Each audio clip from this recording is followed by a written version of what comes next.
झारखंड की राजधानी रांची के जयपाल सिंह स्टेडियम में छात्रों के विरोध प्रदर्शन का आज 11वां दिन।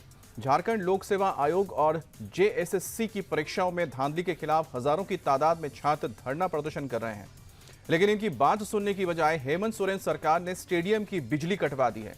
इस बीच देश भर के छात्र स्टेडियम में जुटने लगे हैं और इन्होंने 6 अगस्त को झारखंड विधानसभा भवन के घेराव का ऐलान किया है। इस बीच सीआईडी ने पेपर लीक के मामले में 11 आरोपियों को गिरफ्तार कर लिया है, जिसमें डिप्टी कंट्रोलर ऑफ एग्जामिनेशन भी शामिल है। साथ ही जेपीएससी के अध्यक्ष एल ख्यांगते से इस्तीफा भी लिया गया है। झारखंड में पेपर लीक के खिलाफ रांची में चल रहे छात्रों के आंदोलन को सीजेपी ने समर्थन देने का ऐलान कर दिया है। सीजेपी के अध्यक्ष अभिजीत दीपके ने आंदोलनकारी छात्रों से वीडियो कॉल पर बात की और उनकी मांग का समर्थन करते हुए आंदोलन को सपोर्ट करने का भरोसा दिया। अभिजीत दीपके ने आंदोलनकारी छात्रों से कहा है कि वो तबीयत ठीक होते ही रांची आएंगे और आंदोलन में शामिल होंगे। रांची में चल रहे छात्रों के आंदोलन पर राजनीति भी तेज हो गई है। जंतर मंतर पर हुए छात्र आंदोलन से विपक्ष के निशाने पर आई बीजेपी अब हेमंत सोरेन सरकार और कांग्रेस के खिलाफ एक्टिव हो गई है। बीजेपी ने सोशल मीडिया पोस्ट पर राहुल गांधी पर निशाना साधते हुए लिखा कि जो राहुल गांधी विपक्ष से नीट को लेकर छात्रों के साथ होने का दावा कर रहे थे, वो अब झारखंड में छात्रों के साथ नहीं है, ना ही उन्हें छात्रों के आंसू नजर आ रहे हैं। झारखंड में सत्ताधारी जेएमएम के नेताओं ने बीजेपी के आरोपों को खारिज करते हुए दावा किया है कि सरकार छात्रों से बात कर रही है और उनकी कई मांगें मानी जा चुकी हैं।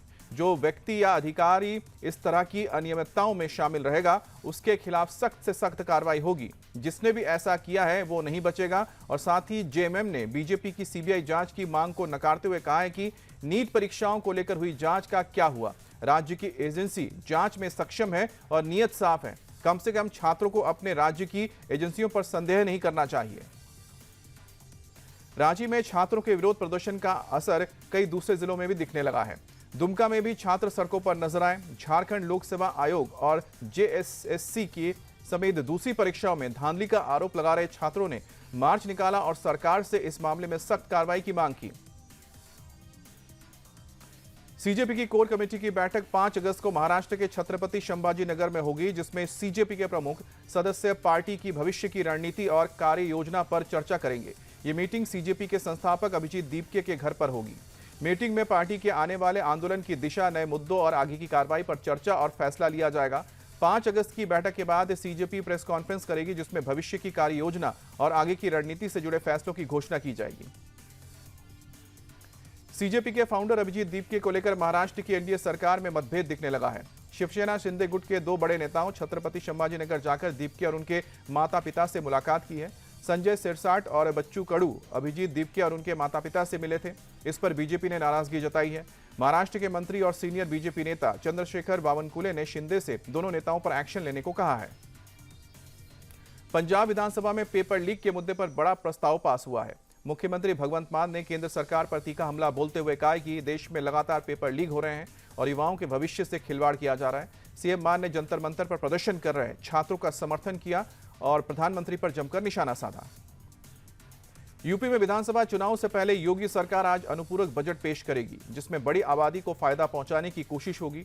योगी सरकार का अनुपूरक बजट 40,000 करोड़ रुपए तक का हो सकता है, जिसमें बीबी ग्राम जी के लिए 13,902 करोड़ और मनरेगा के लिए 2,500 करोड़ रुपए का प्रावधान किया जा सकता है। इसके अलावा नए एक्सप्रेसवे, छात्राओं को मुफ्त स्कूटी, ग्रामीण इलाकों में मूलभूत सुविधाओं वाली स्कीम, स्वास्थ्य सुविधाओं में बढ़ोतरी के लिए बजट में बड़ा प्रावधान किया जा सकता है। पंजाब साथ ही बुंदेलखंड में इंडस्ट्रियल डेवलपमेंट की योजनाओं के लिए आवंटन हो सकता है। बिहार के बांकीपुर और एमपी के दतिया विधानसभा के उपचुनाव में हार के बाद बीजेपी के राष्ट्रीय अध्यक्ष नितिन नवीन का बयान सोशल मीडिया पर सामने आया। नितिन नवीन ने लिखा कि बांकीपुर और दतिया में हमें अपेक्षित जनादेश नहीं मिला। चुनावी नतीजों का हम पूरी गंभीरता से आत्ममंथन करेंगे और नई ऊर्जा के साथ जनता के बीच जाकर दोबारा उनका विश्वास जीतेंगे। साथ ही नितिन नवीन ने गुजरात की मंजालपुर में बीजेपी उम्मीदवार की जीत पर जनता का धन्यवाद भी दिया। बांकीपुर उपचुनाव में जीत के बाद प्रशांत किशोर ने कहा कि बांकीपुर की जनता ने जो भरोसा जताया है उस पर खरा उतरने का काम करेंगे। जनता ने बीजेपी को साफ संदेश दिया है कि वो बिहार में किसी अपराधी को नहीं बल्कि साफ सुथरी छवि के व्यक्ति को बिहार का मुख्यमंत्री बनाए। उन्होंने कहा कि बिहार के लोग सिर्फ मजदूरी करने के लिए नहीं है, बिहारियों को बिहार में नौकरी मिलनी चाहिए, जिससे हमारे लोगों को दूसरे प्रदेशों में नौकरी के लिए ना जाना पड़े।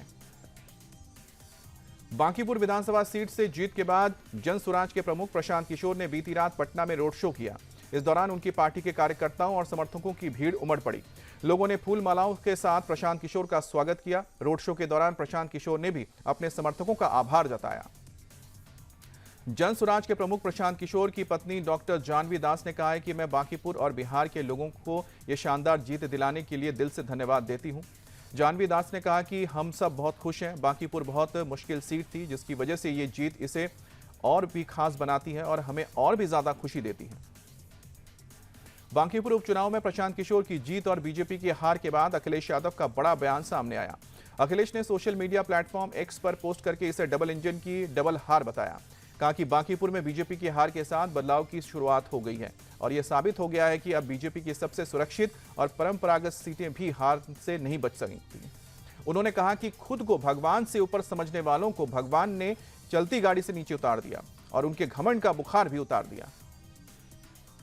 मध्य प्रदेश के दतिया में बीजेपी की हार के बाद सीएम मोहन यादव ने कहा है कि जनता ने जो निर्णय किया है उसको शिरोधार्य करते हैं। आने वाले चुनाव में ताकत से लड़ेंगे और जीतेंगे। सीएम यादव ने दतिया को कांग्रेस की पुरानी सीट बताते हुए कहा कि कांग्रेस की सीट कांग्रेस के पास है, लेकिन बीजेपी ने पिछले विधानसभा चुनाव से 1700 से ज्यादा वोट पाए हैं। लोकतंत्र इसी को कहते हैं। दतिया विधानसभा उपचुनाव में जीत के बाद कांग्रेस के प्रदेश अध्यक्ष जीतू पटवारी ने जनता का आभार जताते हुए कहा कि जनता ने बदलाव की राजनीति का शंखनाद किया। दतिया की जनता ने देश को मैसेज दिया। अहंकार और रिवेंज भ्रष्टाचार सत्ता के दुरुपयोग की राजनीति का प्रतिकार किया है। साथ ही जीतू पटवारी ने अखिलेश यादव का भी आभार जताया कि समाजवादी पार्टी के कार्यकर्ताओं ने पूरी निष्ठा से कांग्रेस का साथ दिया और ये इंडिया गठबंधन की मजबूती का प्रमाण है। वाराणसी में व्यवसायी से चांदी लूट के मामले से आरोपियों से बीती रात पुलिस की मुठभेड़ हुई। खुद को घिरता देख बदमाशों ने पुलिस पर फायरिंग कर दी। जवाबी कार्रवाई में दोनों बदमाशों के पैर में गोली लगी, जिन्हें पुलिस ने गिरफ्तार कर लिया। मुठभेड़ के दौरान एक पुलिस वाले के हाथ में भी गोली लग गई। सभी को इलाज के लिए अस्पताल में भर्ती कराया गया। पुलिस ने लूटी गई चांदी को भी बरामद कर लिया। दिल्ली एनसीआर के कई इलाकों में देर रात तेज बारिश हुई है, जिसकी वजह से आम जनजीवन बुरी तरह से प्रभावित हुआ है। बारिश के चलते कई इलाकों में सड़कों पर पानी लग गया, जिससे यातायात पर असर पड़ा है। बारिश की वजह से तापमान में गिरावट दर्ज की गई है। जौनपुर के कई इलाकों में बीती रात हुई भारी बारिश के चलते गलियों में जलभराव हो गया। सड़कें पानी में डूब गई, जिससे लोगों को काफी परेशानी का सामना करना पड़ा। सड़कों पर गाड़ियों की रफ्तार थम गई। हालांकि बारिश की वजह से लोगों को उमस भरी गर्मी से भी राहत मिली है। जम्मू कश्मीर के पुंछ में बेतार नदी में फंसे लोगों को मवेशियों के साथ रेस्क्यू कर लिया गया।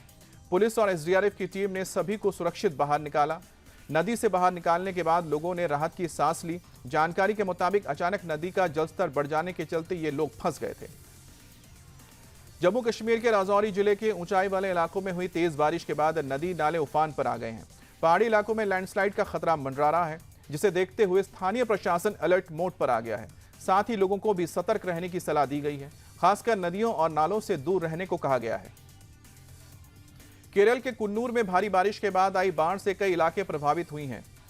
कोचिचिल ब्रिज के पास नदी अभी उफान पर है, जिससे आसपास के इलाकों में रहने वाले लोग दहशत में जीने को मजबूर हो गए हैं। हालांकि सरकार की तरफ से प्रभावित इलाकों में राहत और बचाव का अभियान चलाया जा रहा है। कोलकाता पहुंची बांग्लादेशी लेखिका तस्लीमा नसरीन ने इंडियन कॉफी हाउस का दौरा किया। इस दौरान पत्रकारों के सवालों का जवाब देते हुए तस्लीमा भावुक हो गई। उन्होंने कहा कि बहुत अच्छा लग रहा है, मुझे कॉलेज स्ट्रीट में आकर बहुत खुशी हो रही है। पुराने दिनों की याद करते हुए तस्लीमा नसरीन ने कहा कि मैं अक्सर इस जगह पे आती थी। अमेरिकी राष्ट्रपति डोनाल्ड ट्रंप ने ईरान को बड़ी धमकी दी है। राष्ट्रपति ट्रंप ने कहा कि ईरान के लिए नई बातचीत आखिरी मौका है। ईरान अमेरिका के साथ डील कर ले ताकि अमेरिकी हमलों को बढ़ने से रोक सके। राष्ट्रपति ट्रंप ने उम्मीद जताई है कि अगले 1-2 दिनों में ऐसी बातचीत शुरू होगी, जिससे स्ट्रेट ऑफ हॉर्मुज फिर से खुल जाएगा और ईरान को अपने परमाणु कार्यक्रम को लेकर अमेरिका की चिंताओं को दूर करने का रास्ता मिल जाएगा। ट्रंप ने कहा है कि बातचीत का पहला फेज हॉर्मुज को खोलना होगा, जबकि दूसरा फेज डीन्यूक्लियराइजेशन, और इसमें थोड़ा और समय लगेगा। अमेरिका के आहिडियो में एक रेस्टोरेंट के बाहर फायरिंग में 3 लोगों की जान चली गई, जबकि 7 लोग घायल हो गए। मौके पर मौजूद एक ड्राइवर ने हमलावरों पर गोली चलाते एक शख्स का वीडियो बनाया। मारे गए 3 लोगों में रेस्टोरेंट का एक कर्मचारी भी शामिल है। रेस्टोरेंट के मालिक के मुताबिक हमलावर ने 3 से 4 राउंड फायरिंग की, लेकिन यह पता नहीं चल पाया उसका टारगेट कौन था और उसने फायरिंग क्यों की। फायरिंग के बाद हमलावर मौके से फरार हुआ। पुलिस फिलहाल हमलावर की शिनाख्त में जुटी है और स्थानीय लोगों से हमले के वक्त के फोटो और वीडियो शेयर करने की अपील कर रही है। ग्रीस में राजधानी एथेंस के पश्चिमी इलाकों में लगी जंगल की आग तेजी से भड़कती जा रही है। प्रशासन ने आग पर काबू पाने के लिए 12 वाटर डंपिंग विमान और 11 हेलीकॉप्टर को तैनात किया है।